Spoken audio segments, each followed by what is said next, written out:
Exodus 12:21-38, 21. Then Moses summoned all the elders of Israel and said to them, "Go at once and select the animals for your families and slaughter the Passover lamb. I2. Take a bunch of hyssop, dip it into the blood in the basin and put some of the blood on the top and on both sides of the doorframe.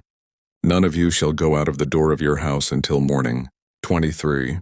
When the Lord goes through the land to strike down the Egyptians, he will see the blood on the top and sides of the doorframe and will pass over that doorway, and he will not permit the destroyer to enter your houses and strike you down. 24. Obey these instructions as a lasting ordinance for you and your descendants. Ayah 25. When you enter the land that the Lord will give you as he promised, observe this ceremony.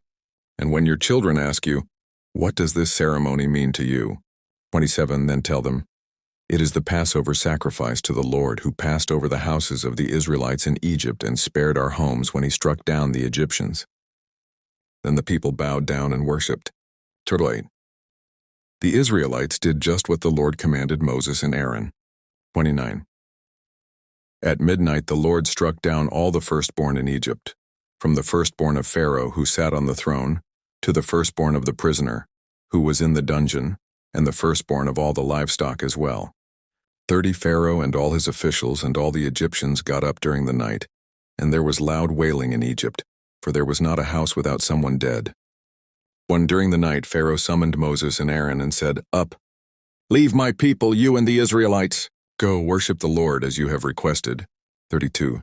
Take your flocks and herds as you have said, and go, and also bless me. 13. The Egyptians urged the people to hurry and leave the country, for otherwise, they said, we will all die. 34.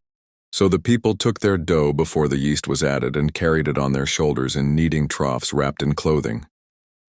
The Israelites did as Moses instructed, and asked the Egyptians for articles of silver and gold and for clothing. So the Lord had made the Egyptians favorably disposed toward the people, and they gave them what they asked for. So they plundered the Egyptians. First, the Israelites journeyed from Ramesses to Succoth. There were about 600,000 men on foot besides women and children. Many other people went up with them, and also large droves of livestock, both flocks and herds.